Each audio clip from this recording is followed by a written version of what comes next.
Hey everyone, welcome back to Celebrity Net Worth and Lifestyle. If you're here, you might already know Sam the Cooking Guy. He's always given us lip-smacking recipes through his YouTube channel. In today's video, we'll be looking at the top 5 recipes of Sam the Cooking Guy. Make sure to smash that subscribe button for your chance to win our monthly shout-out giveaway. Just comment down below, I subbed, and you'll be entered in the giveaway. Now let's get started. Number 5, Steak and Onion Taco. This recipe is all steak, grilled onions, and melted cheese. Yep, pretty sure mouths are watering. For serving 4, all you'll need is 1 to 2 tablespoons of olive oil, 1 cup of finely sliced red onion, a 3/4 pound of thinly sliced steak, a tablespoon of Montreal steak seasoning, kosher salt and pepper for seasoning, half a cup of finely shredded romaine lettuce, 4 slices of provolone cheese, and corn or flour tortillas 4 to 6 inches in size. Now for the sauce, you'll need 2 tablespoons of chili sauce, preferably the ketchup kind, 2 tablespoons of mayonnaise, 1 tablespoon of capers with a tiny drizzle of caper juice, and kosher salt and pepper for seasoning. Start by combining the chili sauce, mayonnaise, capers, and salt and pepper together in a small bowl. Mix, mix, mix, and set aside. Now heat a tablespoon of oil in a medium-sized pan and add the onions. Cook the onions over medium flame until it turns softened and into a beautiful brown color. Transfer the onions from the pan to a dish and use the same pan for the steak. Add the steak and sprinkle kosher salt, pepper, and the Montreal steak seasoning to the pan like Salt Bae and stir it, making sure the seasoning is all over the steak. This is to be won over high flame. Now make 4 piles of the steak on the pan and add the cheese on top of each pile. Once that is done, cover the pan with a lid for about 30 seconds. Yum! The cheese has melted and oozed into the steak. Now to build the taco, take your tortillas, put the sauce, lettuce, steak, and the grilled onions on it and roll it a little. Voila! Your steak and onion tacos are ready. Number 4, the best homemade black cod.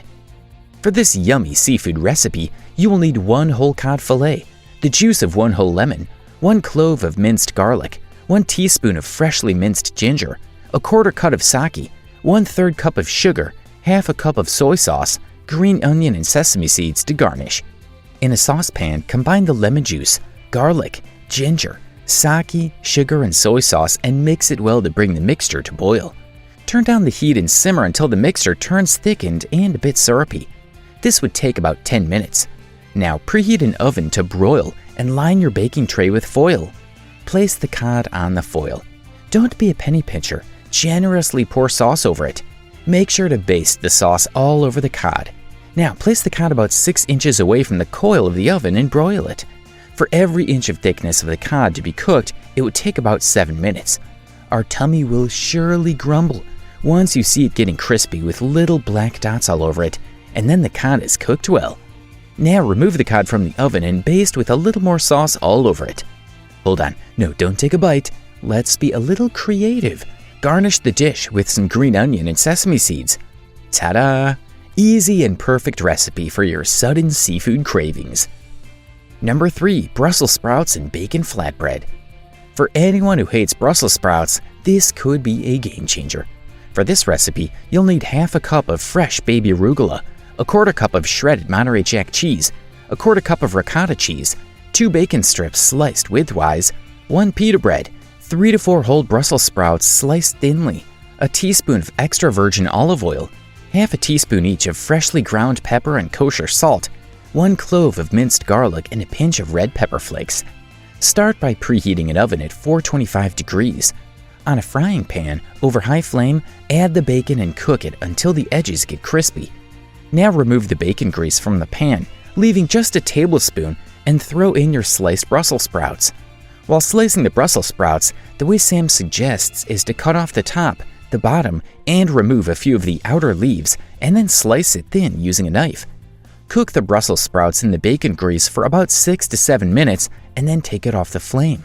Now, in a bowl, combine the ricotta cheese, garlic, olive oil, salt, and pepper. Apply the ricotta mixture generously on the pita bread and add the bacon and Brussels mixture on top of it.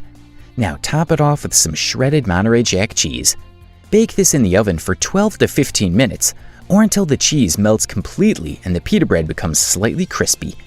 Peep into the oven to feel how satisfying it is to watch the cheese melt. Okay, that's it, now get back to work. As the flatbread is in the oven, mix the baby arugula with some olive oil and add some seasoning to it and set aside.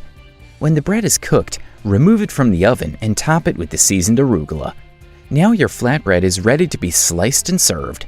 This recipe with Brussels sprouts will make you totally fall in love with Brussels. Number 2. Shrimp Scampi on Polenta. For this recipe, you'll need 3 cups of boiling water, a cup of polenta, 4 tablespoons of butter, a pound of fresh raw shrimp which is peeled and deveined with tail on, 2 cloves of freshly minced garlic, 1 by 8 cups of dried vermouth, a pinch of kosher salt, a pinch of red pepper flakes, juice of half a lemon, half a cup of cooked bell pepper which is diced, and half a cup of cooked bacon which is diced small. Start by bringing water and a pinch of salt to boil in a medium-sized saucepan. Gradually whisk in the polenta and whisk it for a minute and then bring it to a simmer. Cook it for around 10 minutes while stirring well every 2 to 3 minutes. Meanwhile, in a large skillet over medium flame, heat 2 tablespoons of butter and cook the shrimps in it for about 2 minutes. Then add the garlic in and cook for 1 more minute. Now add the vermouth, lemon juice, and season it with kosher salt and pepper flakes. When the shrimps are cooked well, move it to a dish, leaving the sauce on the skillet over a low flame. Now slowly stir in 1 tablespoon of butter into the sauce while it's still warm. When the polenta is cooked, take it off the flame and melt a tablespoon of butter into it. Then plate up by placing a creamy layer of polenta and topping it with a few shrimps. Garnish with bacon and bell pepper and drizzle some of the sauce on top of it. And your shrimp scampi on polenta is ready. This is a very rich, delicious recipe and is a must-try. Number 1. Asian-ish Israeli couscous.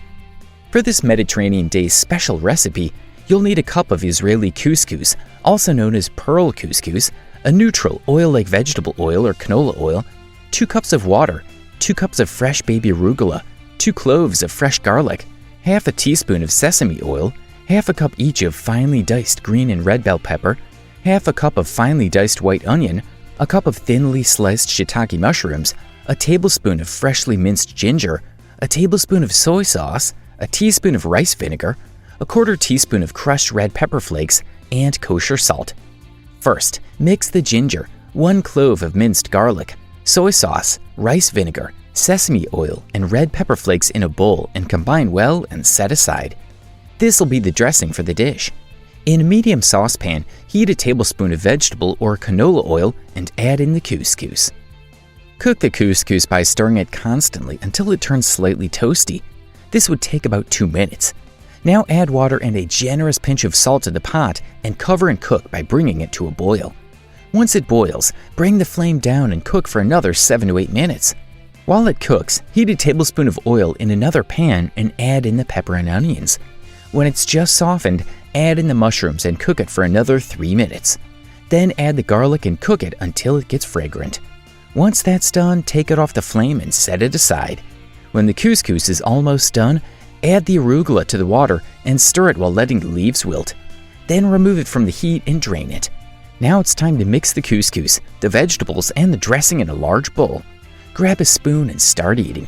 This exotic recipe is very rich in nutrients and is a super delicious recipe. With that, we come to the end of today's video. Let us know in the comments section which recipe you're going to try. If you enjoyed the video, make sure to hit the like button and stay tuned for more interesting videos. See you again soon. Bye.